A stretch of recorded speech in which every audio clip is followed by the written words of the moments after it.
Hola, ¿qué tal? Me presento, maestra. Mi nombre es Luis Gerardo Cruz Pérez y a mí me tocó la pregunta número 1, que son ¿qué son las funciones?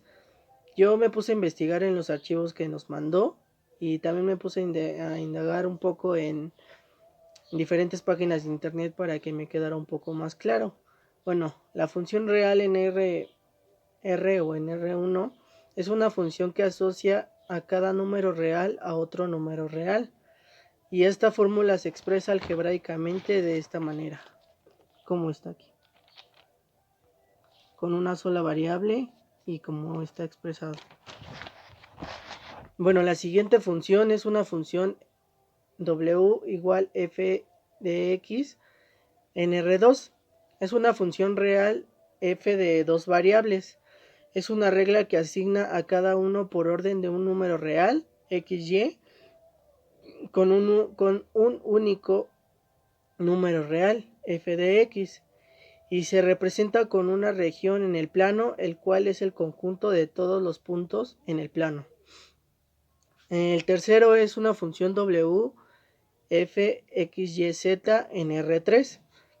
Es una función de tres variables, como lo dice. También tiene un número real y se expresa con una región en el espacio. El cuarto, es una función wf x1, x2 hasta xn en Rn.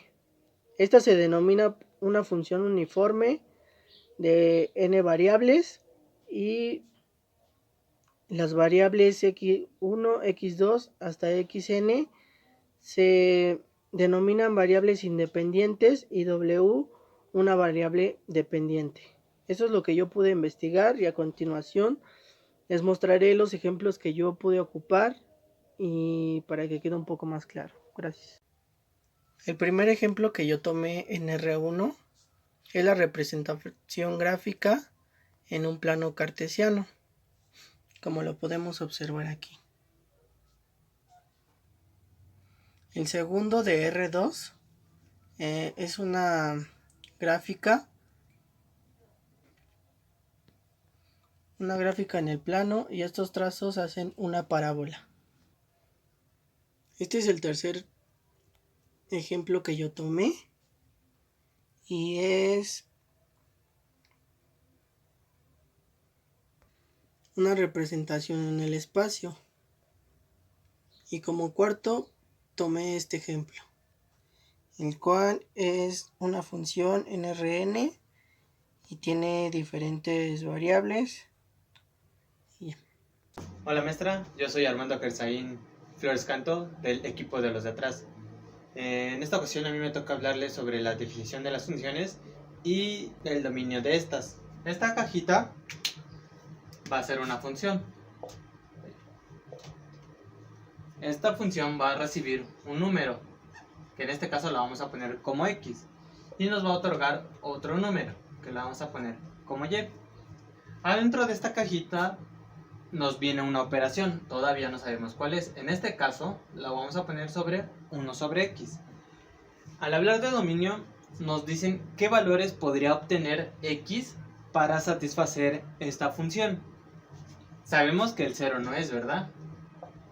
Entonces 0 no es. ¿Por qué? Porque al momento de meter el 0, pues no, la cajita no podría resolver esta operación. Cuando son de dos variables, nos dicen que entran dos números. En este caso puede ser x1, x2, x3, x4, las que usted quiera. Entonces se le pone, las más comunes son xy y nos saca un valor. Bueno, aquí va la función, ¿verdad? El valor puede ser t, puede ser w, puede ser la letra que usted quiera. En este caso la más común es z. Y al igual que la función de las primeras, ¿verdad? Nos pueden poner 2x más y. Y al momento de nosotros sustituir, por ejemplo, en x podemos poner 2 y en y podemos poner 4. Al momento de sustituir en los valores de adentro, nos tiene que otorgar un valor que se pueda resolver. En este caso, cualquier número dado a cualquier letra X o Y nos va a otorgar un valor correcto. Entonces, cualquier número real que esté dentro de esta función va a ser correcto. 3. En las funciones vectoriales, ¿cuáles son las condiciones de continuidad? Se pueden apoyar para explicar usar las condiciones de una función continua que ustedes vieron en cálculo diferencial e integral, haciendo una analogía. En una función de una sola variable, tan solo debemos aproximarnos al límite, por la izquierda y por la derecha. Si estos dos caminos llegan al mismo punto, quiere decir que el límite existe. Una función z igual a f de x, y es continua en a, b si f de a, b está definida. El límite existe y además deberá tener el mismo valor de la función f de a, b. Si no se cumplen las tres condiciones, se dice que es una función discontinua, esto es que tiene hueco. En cálculo diferencial e integral, para explicar que una función es diferencial se piden tres condiciones. A. La derivada es un límite. B. Que la función sea continua en dicho punto. C. La función a derivar sea suave. Condiciones de diferenciabilidad en una función vectorial. En cálculo vectorial encontramos que una función f dada por f de x, y es diferenciable en x0, y0 si delta puede expresarse como delta igual a f de x por x0, y0 delta x más f de y por x0, y0 por delta y más e1 delta x más e2 delta y, donde e1 y e2 tienden a 0 cuando delta x y delta y también tienden a 0,0. Es una función diferenciable de R, que es una región de la región R, si es diferenciable en todo punto de R. Se debe tomar en cuenta que el término diferenciabilidad se usa de forma distinta para una y dos variables. Cuando tenemos una variable, es diferenciable en un punto si su derivada existe en el punto, en el mismo. Para dos variables, la existencia de las derivadas parciales f de x y f de y no garantiza que la función sea diferenciable. Buenas tardes, mi nombre es Sebastián Ramírez y voy a explicar cómo se calcula una derivada parcial de una función vectorial en el plano. Bueno, para esto usé la función f de x 1,4 y f de y 3,0 si f de x, y es igual a 3x cuadrada y cuadrada menos 2x y cúbica más 8. Bueno, para empezar voy a empezar con f de x y esto significa que la derivada parcial de una función con respecto a x va a ser evaluada en 1,4. Esto implica que la derivada de f con respecto a x va a ser que cuando x vale 1 y y vale 4.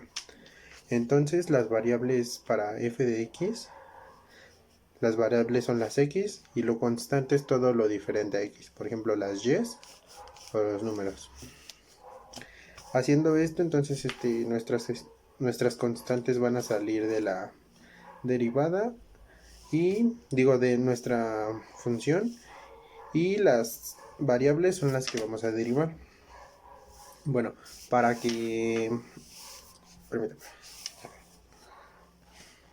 Bueno, entonces sigue lo mismo con y, pero ahora nuestras variables van a ser las y y nuestras constantes va a ser todo lo diferente a y. Ahora serían nuestras x y también los números. Y para una función de dos variables es continua en AB si f de AB está definida, el límite existe y además deberá tener el mismo valor de f de AB.